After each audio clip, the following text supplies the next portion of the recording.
Welcome to series 4 of my podcast, and it's now called The Art of Living Proactively, Harnessing the Power of Your Choices. Had a 6-month gap. We did 4.5 years in a row and had a 6-month gap. Now we're back with this new series. And as the name suggests, it is about living in a proactive way, especially around health, rather than a reactive way. Got some great guests lined up over the next few weeks. So in this episode with Michael Kurkowski, he's a strength mastery coach. We discussed the power of functional training and taking responsibility for one's own progress in fitness. We discussed the importance of autonomy in coaching and how self-limiting beliefs can hold people back from achieving their goals. He offers tips for finding the right coach and staying accountable to one's fitness journey. And you'll hear more about building strength, developing intuition, and creating a most beautiful breakup with your coach. That's this week's edition, the first edition of The Art of Living Proactively. Welcome to The Art of Living Proactively. My guest today is Michael Kurkowski, and we're back in New York. How are you, Michael? I'm good, Tony. Thanks for the invite. Appreciate it. So you were just, we had a little conversation before we started. And so most people, they think of New York, they think of New York City. New York State is massive, isn't it? It is massive. I have a joke where it's like New York is, the city is kind of like the all-star kid in high school who's great looking, the quarterback of the football team. And the rest of New York, we're just like the sibling that just says that we're related to that person. So for people not native to New York or know the area, I usually just say New York, but there's hours and hours of land in other areas above the city. And I'm in that central area. I live in Saratoga Springs, which is a beautiful spot. I absolutely love this space, but it's very close to the capital, which is Albany. So that's usually where we reside. Yeah. Cool. And you were saying you've done a bit of traveling. So you've been in a few other places around the States. Yeah, I grew up here, just a suburb cut close to where I am right now. And then early in my 20s, just seeing some different options and areas. I moved to Boston, lived there for a couple years, then ended up moving down to Florida for a short while till eventually finding my roots back here. With kind of at that time in your young 20s, you're just kind of open to the wind, wherever it blows you, right? And then found some roots, kind of got into the industry that I wanted to be in, which is the fitness industry, started building a career there. Relationship, a lot of things just started aligning, and then all of a sudden it's just, okay, kind of found a little bit of a forever home. So that's just kind of how the travels work. Well, that leads us nicely into fitness. So you're in the fitness industry. What is it that got you so much into fitness? Can you remember what age it was when you really started thinking, yeah, I like this? What was it? So I was always enthralled with athletics growing up. I played baseball, basketball, but any type of competition. I was naturally had some athletic ability. So I always liked that type of work. And I was one of those kids that I was always really excited about practice and getting better. Like the games were fun and the competition was fun, but I kind of really liked practice. I was like the weird kid that asked for homework. It's like I enjoyed practice because I knew that's the time when you could really aim to get better. So I kind of had a little bit of a hitch there that I was like, yeah, I really like training. I really like trying to improve. What age were you when you realized by doing that, you can make you better? Probably around like maybe 10, 11 or so. Wow. But I didn't really. Very unusual. Well, to caveat that, I probably didn't really recognize that until I was later in life of that was kind of already the thing that I was really interested in of knowing. But it seemed like, seeing athletes and people that I admired, and it was always great to see them in games, but I really loved to like read about what they did for training, how they practiced. Like I was a baseball player, so I loved seeing how guys approach their batting practice, getting in the cage, working on their swing, like the little details of stuff of how, that devil's in the details was always really fascinating to me. So, later when I wanted to play baseball at a high level, which was like 20 years old, that's when I really more got into health and fitness. I got a trainer, didn't really know what I was doing at all, and just a trainer at my local gym in Boston. This girl, Nikki, she was awesome, and she just beat the crap out of me for about it like a year, but I got in really good shape and felt that difference of what it was to not just like athletics, but also to be really strong, be really fit and be able to do it at a high level. And then when I moved back here, I kind of just got into working in restaurants, not really doing much. And a good friend of mine just started a career as a personal trainer, and we were just chatting about it. And he kind of invited me in, hey, why don't you come on in? And he introduced me to functional movement, like more about like movement assessment, asymmetries in my body. So like a little bit of history. At 14 years old, I had a pin put into my hip. My femur slipped out of the growth plate. We call it a slipped epiphysis. And that took me off of my feet for about a year and took me out of organized sports for 2 years. So kind of a pretty big identity shift early on. Like all my friends, everything that I knew was kind of about baseball season or basketball season. And that was kind of my core group of people. Now, all of a sudden, I was very solo for a bit in high school because all my friends kept playing sports and I couldn't do it anymore. So kind of had a little bit of that lost time and kind of regained it when I, got back in and worked with my friend who showed me just how the body works, kind of a different approach to training than just aesthetics. It was more of like performance, more about balance, more longevity. And that just kind of sparked my interest to learn more about it and eventually got into the business. So for those listening who maybe they haven't heard the term functional movement before, can you tell people a bit about that? Sure. It's functional. It's kind of one of those big buzzwords out there. What I look at is as far as assessment is like, is there any asymmetries or compensations that naturally happen in the body that could cause us injury or limitations in movement? So with functional training, I would say best to say is it's multi-joint. It's using the whole body and working it as one unit. So in contrast of it, more of like a traditional muscle split bodybuilding type session where you're doing an arm day versus a chest day versus, a leg day and you're splitting up the body in different pieces. Functional training is more about getting the whole body working as one unit. And it always related very quickly to me specifically for sports and performance and athletics because, when you sprint down to go get a ball or you're, running track and field, you don't think, oh, now use this leg, now use this leg. It's like, no, everything works as one cohesive movement. So it was one of those introductions to me of not just the physical part of it, but also the neuromuscular side of it, the mental side of it, kind of getting more things closely related together. And it just made sense specifically for myself, but also the clientele, which I eventually worked with for a long period of time, which was more adults, 40, 50, 60, who were trying to really just improve overall, general aspects of life, not a specific performance goal. So when prospective clients come to you, do they usually they know exactly what it is that they want help with, or are they just asking you like, I've got these issues, what can I do? What is it, or a bit of both? It's a good question because honestly, I mean, over the years, after 15 years of doing this, what I do now is different than what I did it before. I used to work more in like a specific space where I was doing in-person one-on-one training. Now, mostly my clientele is online based work that we do. So it's a lot of programming work. But I think one of the things is most of us don't exactly know what we want. We just know that where we're at right now is not where we want to be. Yeah. So it could be very specific things. Like I worked with rehab, which is like, okay, we're coming off of an ACL injury. All right. That's a pretty specific thing. We're trying to get back into a return to play. But most people who come, they want to lose a little bit of weight. They want to feel better. They want to get more energy. And it is one of those, after you say, well, tell me more about that or why, going a layer deeper, it's kind of, we don't think about that a lot. And in many ways, because one, I think it's very uncomfortable because when you start actually thinking about where you're at and you're not at the place that you want to be, it's kind of an act of courage of being like, yeah, like I'm not where I want to be right now. Like that's an uncomfortable feeling to have to admit. And it's very easy to keep ourselves in a more comfortable space in our own mind.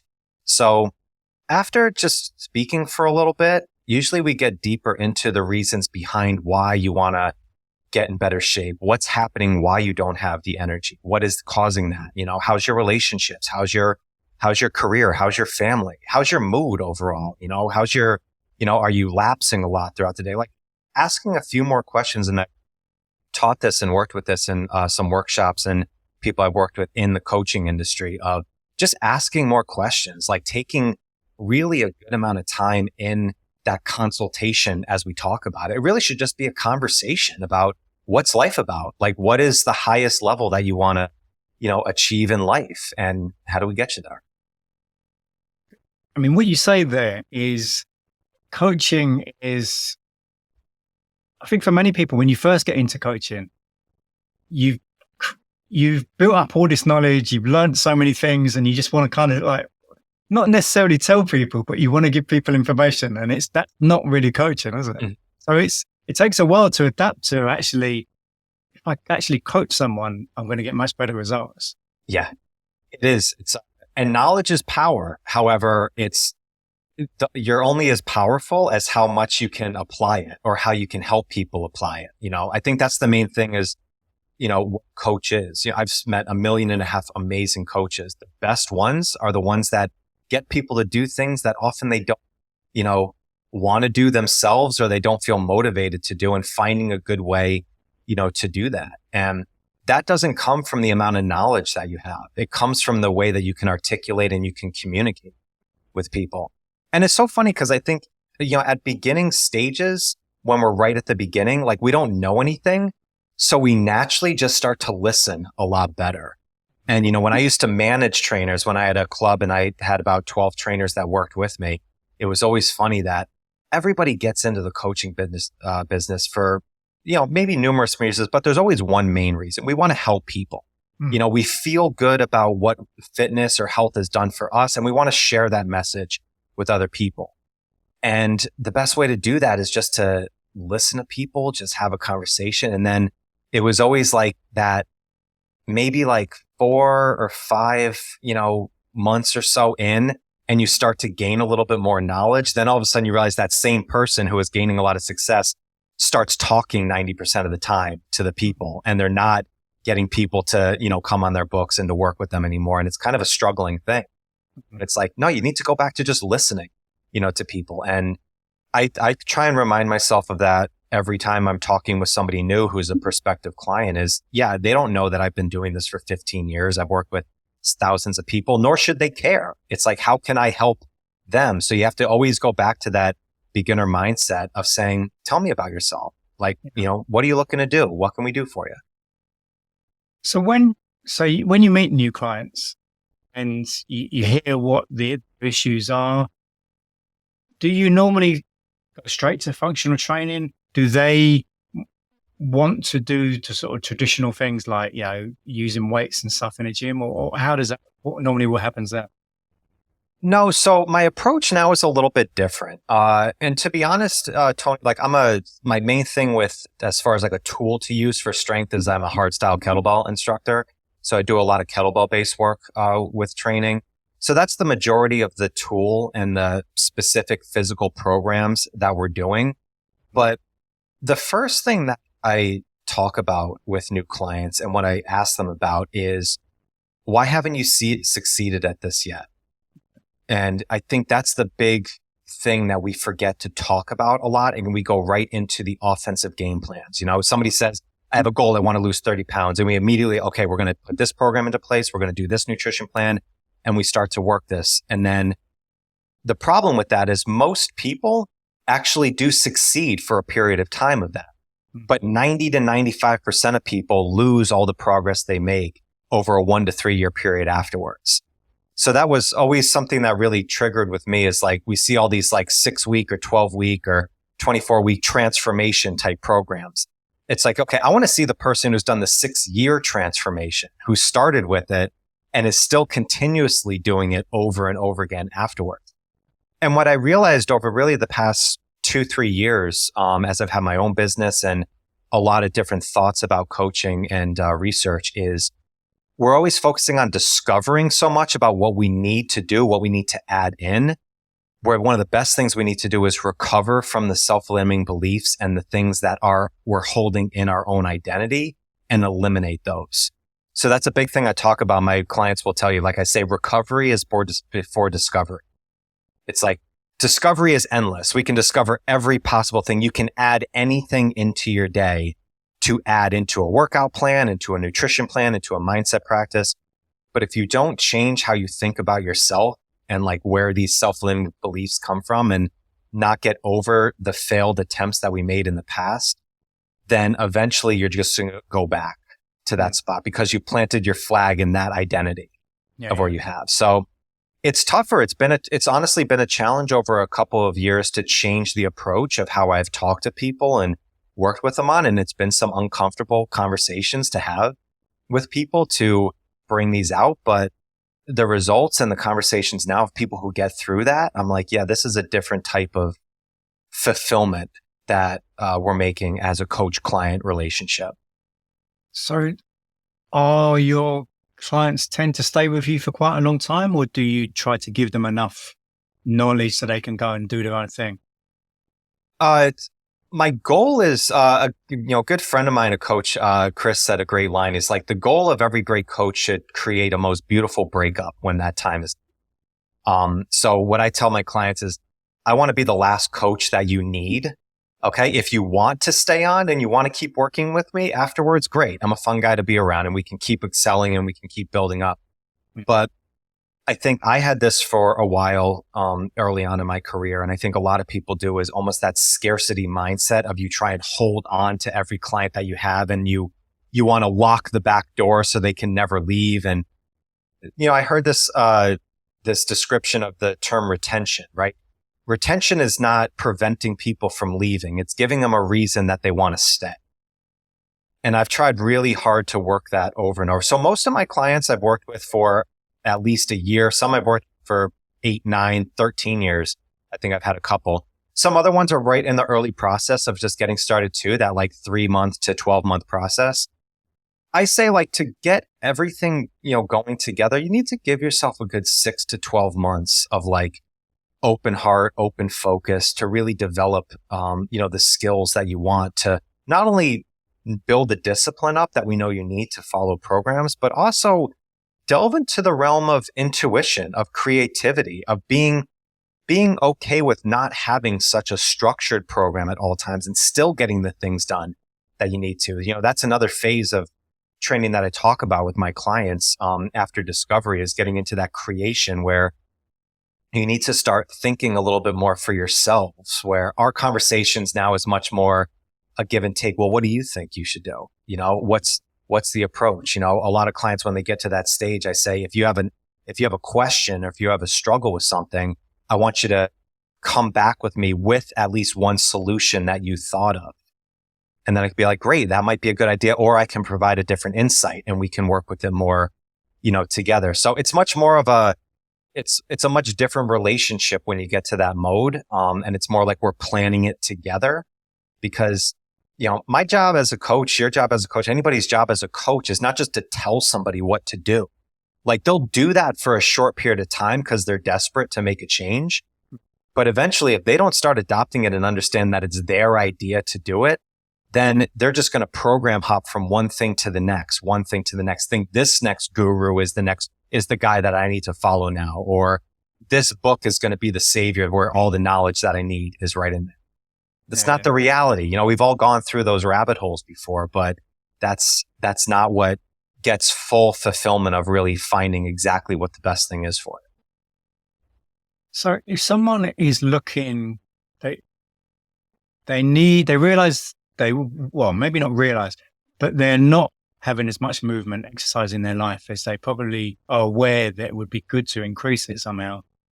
And they've been going down the gym and they just can't motivate themselves to do the things they want to do. And then they decide and they start thinking maybe a personal trainer will be a good idea. So what would you say to help them? What should they be looking for when in terms of looking for a personal trainer? And what also that should they maybe be trying to avoid as well? It's a good question. First question I would ask with the person who's unmotivated, they can't do it themselves, is I would say, what happens if you don't change anything? Oftentimes we always are thinking the goals that we want to achieve ahead of time. And so we're seeking the pleasure or where we want to go. Oftentimes a bigger motivator is to prevent where you are or where you don't want to be. And if you recognize that where you are right now and what you're doing is not working, oftentimes that's a much stronger motivator to get yourself out of bed and do the things that you want to do from there. So if you're looking for a coach and a trainer, one thing I would do is, really just look for someone who you feel a genuine connection with, who feels honest, who says, I don't know to many things, because none of us know everything. If you work with somebody who's brand new, I have no idea how you're going to respond to training. Like, I have some thoughts of some things we can do and implement to start getting some things going. And you'll probably see some relief and some good stuff going on. But I have no idea after a week or two how life is going to happen for you, how things are going to respond. So if someone comes out and says, like, I have a guaranteed 12-week program or a guaranteed 6-month program and stuff like that, I start to smell a little BS on that, because even if they get you to that mark in that time frame, they probably are doing it in a way that's trying to get to some shortcuts that are not sustainable for the long term. And then you'll eventually be back down the line where you're right where you don't want to be. And it's one of the most tough things to talk about with people who have continuously tried and then failed at making progress in the things that they really do want to make improvement on. I think that's something specifically in the US culture that we think everybody's lazy. We think people, they just don't want to do it. They're just not motivated. I don't buy it. I think everybody wants to improve themselves in some ways. It's either they don't have the knowledge, they don't have the competence to understand it, or they're really their self-efficacy is so low that they don't believe that they can actually do it because everything they've tried before has failed. It's like trying to tell someone who wants to, get married and settle down in a relationship, every person that they've been with before that has cheated on them. It's like, how are you going to tell that person to have faith that the next relationship is going to be good? They've had a track record where that's telling them it's not the case. It's the same thing with training. So one of the things I talk about a lot with people at the beginning is, what have you done in the past? I want to know what you've done, because I don't want to just try the same thing that you've done before and just all of a sudden now we're down the same route. And that's a very comfortable thing that people do, right? As we go back to what's familiar. That's when people say, oh, I'm going to go back to that routine that I did before because I was really successful at that.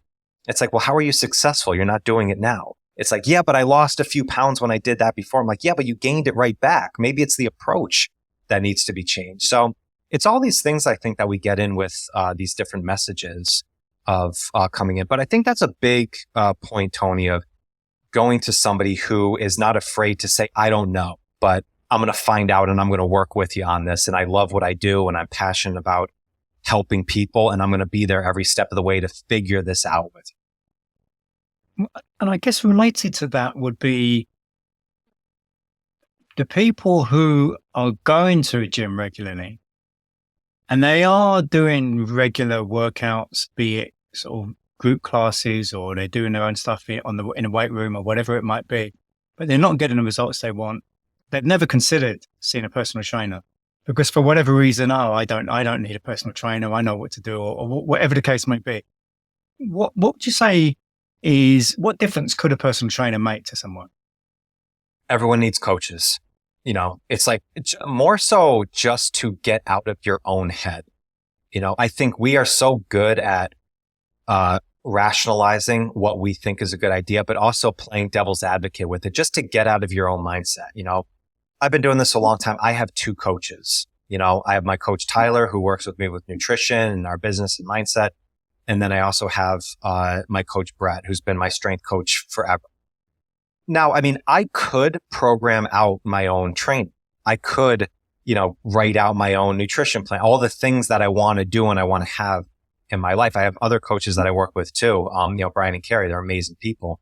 But just to get out of my own head, because I've got things that I want to work on. I'm building a business. I have my own clients that I'm working with, where if I'm accountable to another person where they're like, no, they're expecting me to do this, I'm not going to rationalize with them. I know what they expect from me, and we can very easily fog up what we expect from ourselves, where it'd be like, oh, well, I'll do that again. Because it's a hard thing to be 100% self-accountable to somebody. And everybody, I think that probably is, you're accountable to someone. It's like if you run everything yourself, but you have a family, I mean, you're accountable to your family. If you don't do what you need to do, you can't provide, for them. And then there's just going to be consequences, So everybody's accountable in some ways. And I think the best thing that I can coach do, specifically if you're in that target, like you've been doing stuff, like you've been working out, you've built the discipline. So you're doing a lot of good things, but you're still not getting there. It might not be that you're doing something wrong. It might just be that you've leveled up. Like you've gone to a next level where you need to change your approach. Maybe you need to try something different. Maybe you need more endurance-based work or a little bit different strength plan. Like I've known people who I've gone on who have been great endurance athletes, and just putting them on a little bit of like a kind of like a powerlifting type program for a little bit, just to change the, just what's going on in your body, the response, just what you're putting it through. Sometimes just breaks you out of that, that rut and just puts you into that zone again. So that's why I'd say what the best thing a coach can do is just give you a little bit different structure where you just can go in and be a student. It's like, I think a lot of people, we get to a point where we've been doing something so long, we think that we know everything, but it's an old cliche, right? Like a doctor who treats himself as an idiot for a client or for a patient, right? It is. Earlier on in the episode, you talked about how, if I remember rightly, I think you said you're working with a lot of people, maybe 40s, 50s, 60s, and so on. And as we get older, the way that we train needs to change because we have, as we get older, strength becomes more important and so on. So, I mean, this podcast, the main theme of it is about being proactive with your own health. So for people who maybe are in those older age groups, or 50s, 60s, and so on, from a proactive point of view, what would you say that if they haven't realized that they do need to start thinking more about, say, strength, for example, what things would you say someone who's maybe just got into their 50s that they maybe need to start thinking about, or maybe someone who's in their late 50s and they're approaching their 60s? What sort of things do people need to think about as they get older? Strength is huge. Maintaining strength, maintaining a little bit of hypertrophy and muscle, size is huge. And that's just from, the statistics of falling, of breaking bones, just the brittleness that happens from there. It's one of the tougher things. So getting into a strength training plan right away, get a coach. If you've never done it before, it's just kind of common sense. Just go hire a coach, get somebody that just get something in. Whatever you probably do at that moment, is probably going to benefit you. I think that's one of the things we always argue about, what's the best way all the times. Like if you're doing nothing, the best way is whatever you start doing in many ways. I have some bias in certain different ways. I think a hard style approach, like getting a kettlebell and learning a few different movements, learning how to hinge your hips properly, learning how to squat down, learning how to overhead press so you have thoracic mobility and knowing how to control weight.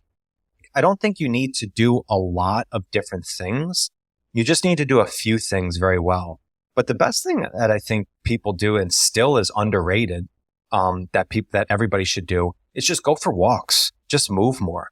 If you just, you walk, the 10,000, step, it's a good, biomarker, to have. I think is a little bit subjective. If you just start moving more, if you go for a 30-minute walk, every day, 40-minute walk, and then you strength train a few days a week, going from nothing, you're going to see night and day differences after a few months of doing that. Then after that, it's okay, what's the next thing? Okay, now you've built the discipline. We've got a workout schedule that we're doing. Okay, now maybe we can add some things. We can build some things in. But I think one of the hardest things to do is just get going, because we're what should I do? Should I do this? Should I do a class? Should I get a coach? Should I do this? Pick one and kind of go and work. And I found I love working with population of 40, 50, 60, because in many ways they've gone through having teachers, mentors, coaches. They know that you get to a point where you're okay, I don't know how to do this anymore. I really don't know what I'm to do. I need someone to help and to hire me. And if you can just let the ego go a little bit and just, go in, you'll probably find, some amazing results pretty quickly. So you were talking about strength there and the various sort of approaches, and you used the word people and person, and I think men will definitely sort of react to that and think, yeah, that's something I should be doing. Many women have this, well, I say many, I'm generalizing. Some women have this thing about sort of big muscles, whatever, and that really puts them off. But strength is just as important for women as it is for men, though, isn't it? Oh, 100%. Yeah. It is. I mean, everybody has their own personal definition of it, right? Of what is strength. And if you think strength is a picture of Arnold, when he won, Mr. Olympia, okay, then if you don't want to look that way, that's it. I used to approach this in a different way. And I think it's, and I approach this, I think, poorly, because I'd be like, we know the science behind it. Unless you're eating a massive amount of calories, probably injecting quite a bit of some extracurricular medicines, steroids into you, you're not going to get this very big hulking bulk, favor. It takes a long time. I laugh. Doesn't come back. Yeah, exactly. Like I laugh with people so much because I would classify myself as a hard gainer. I'm a leaner guy. I'm 165 pounds, and it took me like 2 years to put on 5 pounds of muscle in my late 30s, so it's almost like, as women think we're going to pick up, some women think we're going to pick up like one set of weights and you're going to look like the Hulk. Like, I've been trying this for 2 years to put on 5 pounds, but it's everybody's perspective. It's everybody's approach, and you have to meet them where you're at. And it's like, absolutely, totally understand it. It's like, but my definition that I say with strength is like, it's what you can rely on when you're tested. So I would go into be like, okay, like what happens in these situations? Like, why do you feel like you need to get more exercise? Why do you feel like you need to drop weight? I know you're afraid that you don't want to get bulky. And so, well, tell me more about that. Sometimes like that's the greatest question I think as coaches that we can just ask is just tell me more about that. Just open up a little bit more. Most people are going to tell you the answer. Like, it might not be right on the tip of their tongue, but it's going to come out after a bit. And just be like, well, if someone's telling me that, if a woman says, I don't want to feel bulky, okay, she wants to stay feminine looking. Her appearance is very important to her. How she presents herself in the world is a big thing.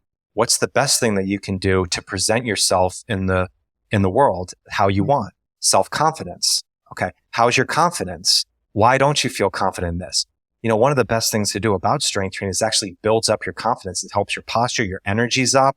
You feel more cognitively clear. Those are things you're probably going to feel really good. Then you're going to want to come into the world in a little different way.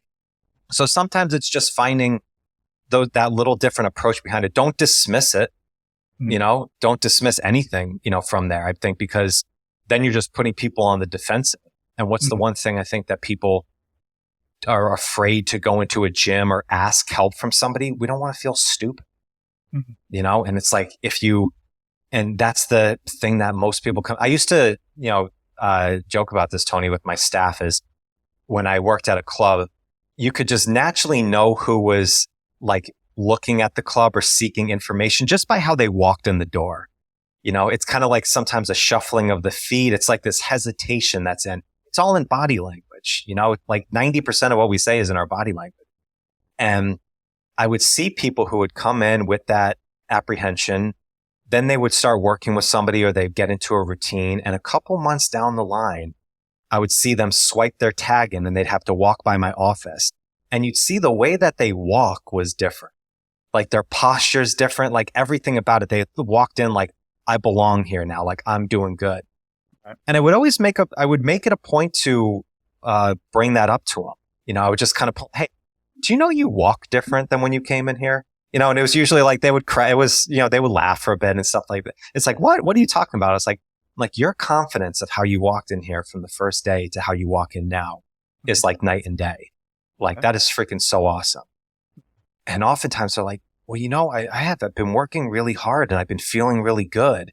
And just acknowledging that is huge. And that's something that we need such little encouragement as people to do the things that we're trying really hard to do. And if somebody just notices it and you just pull it out, not a fake type thing of stuff like, oh my God, you look so good. But just like, hey, you walk differently. Like, your confidence is different. Well, and what you've just said, you're helping them celebrate a success they've had. And more so in England than in America. The English, we're terrible at celebrating our own successes, like acknowledging that we've done It's just this kind of stoic, yeah, okay, and just moving on to the next thing. Yep. Mm-hmm. I think Americans are a little bit better about celebrating and high-fiving yourself or whatever. I mean, I don't know, what's your experience with that? I do. I have some friends from the UK it's very kind of stoic. We don't, we kind of like you do you, like we don't really celebrate out. With US, the culture is very different. We celebrate, success very well here. But I think often though, it can be this almost fake narrative. Like if you know that you're not working hard or you're not doing something, somebody comes up and they say something like that. You can tell very quickly. It's like they're putting on an act. Maybe they're just trying to make you feel good. Maybe it's not something malice, but yeah, they're trying to make you feel good. But when somebody is really working hard at something and they're putting some effort in, and then you see them and you don't make like a big deal out of it, but you just be like, hey, I see what you're doing. I see that. That's one of the reasons that I got into the fitness industry. When I was kind of figuring out what I wanted to do, and I was working with my good friend, and he introduced me to the gym, and I was, feeling great. At the time, I was working at a restaurant, like a big corporate type chain restaurant, and it was fun. Like I made some good money, like as a young 20-year-old, but the conversations in restaurants can be very negative. Like everybody's in a bad mood. It's like they're complaining about tables. Like everybody's it's misery loves company type stuff. And what I realized is I would go to the gym and I was working with my friend and I'd stay around and the environment was very positive. Like I started to see very similar people and they would come up and be like, hey, you're kicking butt, man. Like I see your workouts, like you're working really hard. And then I'd see somebody else and they would do that. It's like everybody's it's a little support group. It's a positive environment. It's a positive energy. And I was like, wow, like I just want to spend more time here. Like this feels good. Then I would go to work and all of a sudden it's just a switch. And I'm like, everything I hear is negative. And what I realized, I was like, oh crap, like the conversations haven't changed at all. I'm just noticing it now because I got out of this environment for part of the day and I'm seeing that there's a different way that you can live and that you can approach this. And now all of a sudden the negativity started to ring really loud when I was going into the restaurant. And it made me realize like how quickly we can get comfortable and almost numb to the environment we are, Yeah. It's kind of like with asymmetries and movement, like you're a runner, like with your gait, like you can just get so comfortable in your gait of running, even though it's not ideal. It's not optimal until someone else kind of points it out or you work on it and then you change it. Yeah. And then you're like, oh my God, like I didn't know I could feel this good. Like I didn't know I was doing something different. So that's kind of one of the things that is so powerful is we can get so easily into just a comfortable, very kind of normalized environment where we don't want to challenge ourselves. But if you make it a positive experience, then all of a sudden people start to change little by little more on their own when you just give them that outlet and you kind of see that.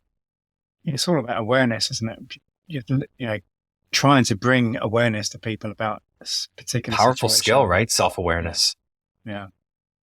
What about a situation where, I wonder if you ever do come across people who wouldn't dream of going to a gym and they're not doing any exercise. Maybe they're getting very little movement. They're not walking much.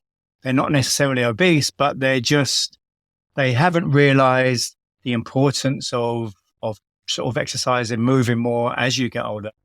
Do you ever come across people like that? I do. It's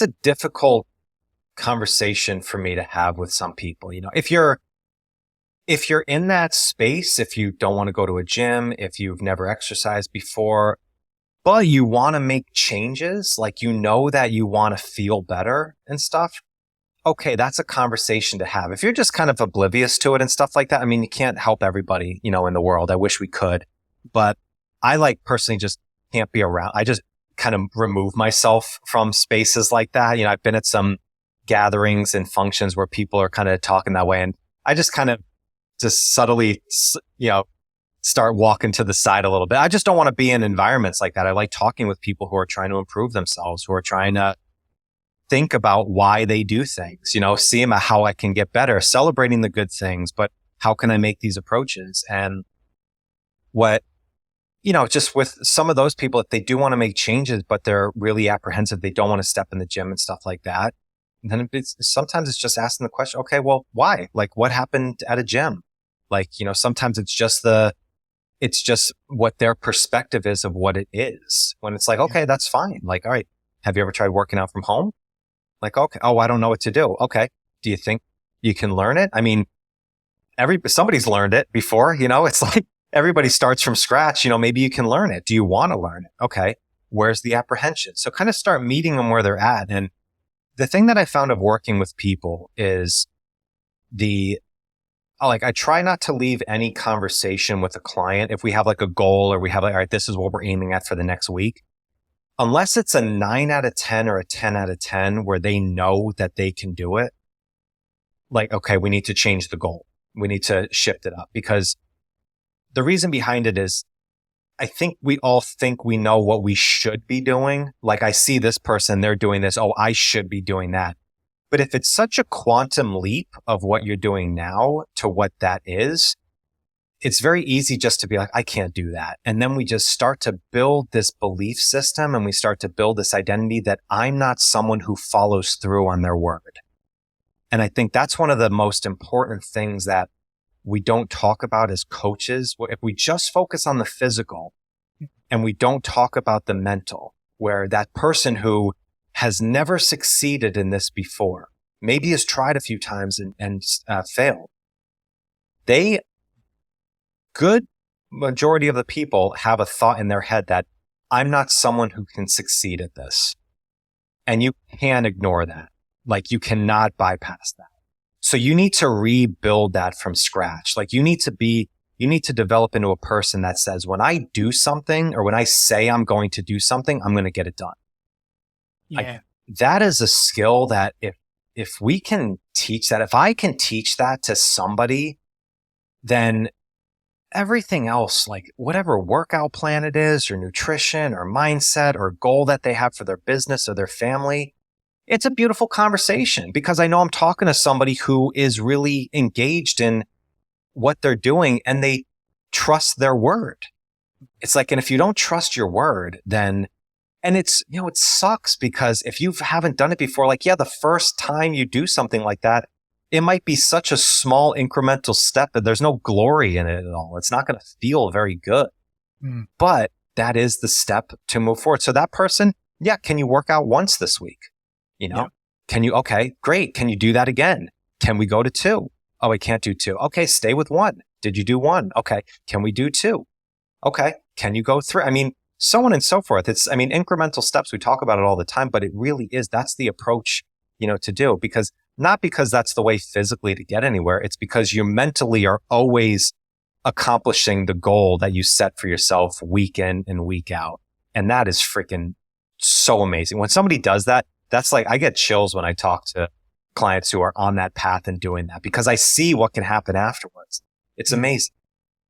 And I also, as you were saying it made me wonder, I wonder if some people who dread going to a gym for whatever reason, if they've maybe not considered the possibility that they could have a personal trainer in their house or in a park or whatever it may be. It doesn't necessarily have to involve going to a gym.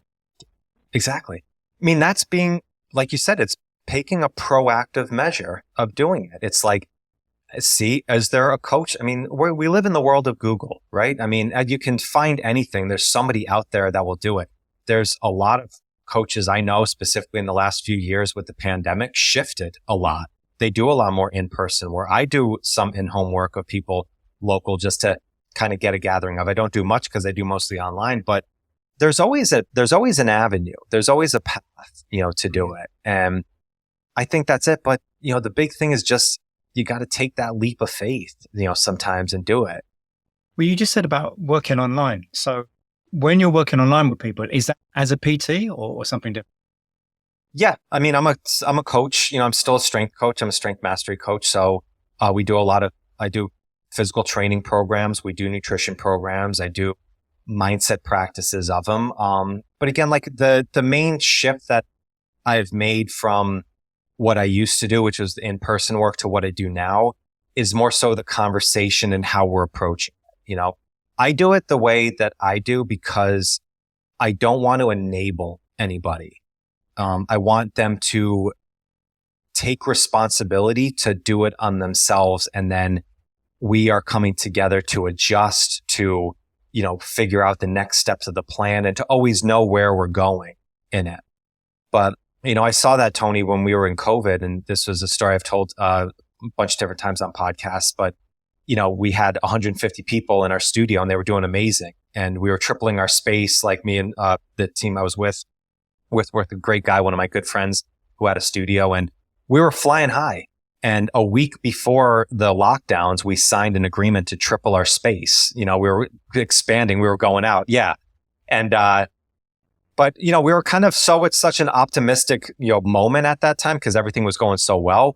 We got all of our classes, all of our training programs. We put them online. We gave everybody a kettlebell they could have at home. They could still do everything that they were doing at home. But slowly but surely, people started to slide off. They weren't staying as consistent. They were losing their progress. And after a lot of conversations with some people, one of the main reasons people were saying is they don't feel comfortable doing it on their own. They feel like they're doing it wrong. Like they don't think that they're doing it right. Right. And I kind of realized, I'm like, as much as I was helping people, like when you were in front of me and I was telling you exactly what to do with every movement, everything, yeah, you were doing fine. But once I was removed from the equation and something crazy happened, like a COVID pandemic, they didn't know how to be self-sufficient. So we weren't teaching them how to be autonomous with this. And it's like, that's where I was like, I want to shift my approach of how I need to do this. Like, we need to do this in a different way. That's when I started to study more intuitive training, more creative side of stuff, not just the order and the structure, but also how to be more open, more in flow, those types of things. And that's why I coach the way that I coach now, because I want to give the tools that they need, but they're also responsible for getting it done. And I know that it's going to have some ugly weeks, like where it's going to be off. And it's like, okay, I totally get it. Like, yeah, I could go and drill sergeant down and tell you exactly what you need to do every step of the way. But yeah, you're in the short term, like you're trying to grab it in the short term progress. And I'm sorry, I don't want to do that anymore. I think that's one of the big things with the fitness industry that is the biggest problem. Yeah, we're signing people up. Everybody's coming to the gyms, but people are still not healthy. They're losing progress. We're missing something big. I think the autonomy of it is one of the big, factors to do. So that's why I changed my approach. Time is flying here, Michael. So as we get towards the end of the episode, a question I ask everyone, and I love some of the answers I get to this question is there a book that's moved you for any reason that's just kind of blown your mind? Is there anything that comes to mind? So I'm a book nerd. So there's like 30 that came through my head. The one I will say, which made the biggest impact on me, in many different ways, is Mastery by Robert Greene. Okay. If anybody knows Robert Greene, he was known really for the 48 Laws of Power. That's like the main book that was popularized. His book Mastery was so impactful to me because he broke down what it actually takes to master a skill, where you have your 3 phases, the apprenticeship phase, the creative active, and then the mastery. And it was along the lines of kind of a lot of the story I just told you where my head was when I first read this book. And how old were you when you first read it? This was 3 years ago. So 35. Okay. Yeah. So, the apprenticeship phase of learning the skills and kind of learning from the master, acquiring all these things. But then eventually you get to the second phase where you need to blaze your own path. You need to create yourself. You can't just follow the master anymore. You need to go and expand on the knowledge you have. That just triggered so much into coaching of where I was at that triggered. And I'm reading Robert Greene's book right now, The Laws of Human Nature. He's my favorite author. He's absolutely amazing from there. Early on though, I'll throw one more out there. Early on when I was about 20 years old, which was the biggest book that impacted me, was The Way of a Peaceful Warrior by Dan Millman. Okay.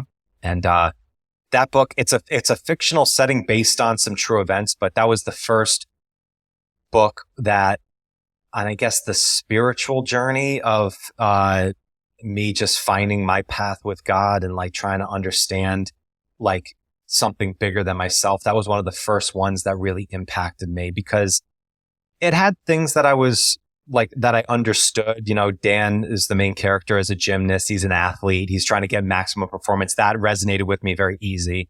And then he meets the teacher Socrates, who teaches him more about the way of life and being in the present moment. You know, where are you here? You know, what time is it now? That was the one that has probably impacted me the most in the longest span of. So if people want to find out more about you, maybe they want to work with you, where would they go? You can go to my website, which is mystrengthconnection.com on there. So if you go there, I have a free ebook that I like to promote out to any shows that I'm on, which is called the 1 Day Strength Challenge. This is about how to incorporate an intuitive approach into your training. So if you're one of those people that has been doing a lot of stuff for a while, you've built that up, but now you kind of hit that little bit of a plateau, this is a great book for you to go grab. So you can just go in there, just put in your email. I send it right over to you. Or you could check me out on Instagram. It's Mike_strength_connection. Or hit me up on Facebook, Michael Kurkowski. And I'm presuming as you're working online, doesn't matter what country someone in, they can work with you. No, I work with everybody. I work with a limited number of people at a time, just for my own bandwidth of working with some other things that I'm aiming for. But yeah, anybody who is interested in, you know, talking about intuition, kind of hit this plateau, I'll be more than happy to take time and speak. Yeah. Cool. Well, to finish, Mike, do you have a quote that you like? Yes. My quote that I love is from Beethoven.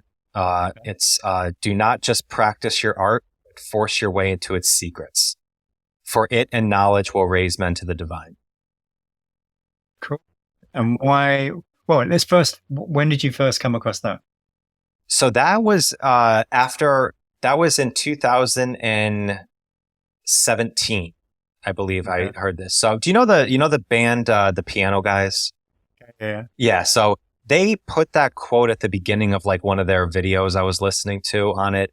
And that beginning part of it, do not just practice your art, but force your way into its secrets, was, that hit me just back so much, because that is mastery, you know, and that is a word that is really powerful to me. And I think it's something that I hope to spread more in anybody that I talk to, because, you know, we're all playing the game of life here. You know, life is a skill just like anything. And if you can master that skill, you know, then when tests come up and challenges come up, then you can do it. And so take your life, take your practice. Don't just go through the motions, but figure out like the details behind it. You know, all the great ones that we follow and everything that we see from the great people, they at one point blazed their own path. They went past all the knowledge that they had to find new avenues, opened up new doors. And I think everybody's capable of doing that. So that quote I love that. I resonate with that so much. It's a great quote. I don't think I've heard that one before. So yeah, that will be in the show notes for anyone who didn't catch it. It will definitely be in the show notes. Michael, it's been an absolute pleasure. So thank you very much. And same, Tony. Best of luck for the future. Thank you, brother. Appreciate it. In next week's edition of the Art of Living Proactively podcast, my guest is Mark Wingfield. And from a varied international business career, Mark established the MAX Training and Development Lab in 2006. He's a highly experienced trainer who now focuses on training new practitioners as one of the few licensed international havening techniques. I'm going to find out a lot more about what is havening. It's used in self-defense. It's used for reducing stress, for reducing psychological obstacles. Mark's going to tell us a lot more about havening. So let's see next week's episode 227, Wingfield. Hope you enjoyed this week's show. This is the new format. And I forgot to mention at the start, this is the first episode which, as well as being in audio, which it has been for the last 5 years, now it is on video as well. There's a link in the show notes, a YouTube link. So you can now actually see me talking with the guests. So every episode from now on will be on both video and audio. Hope you have a great week. See you next time.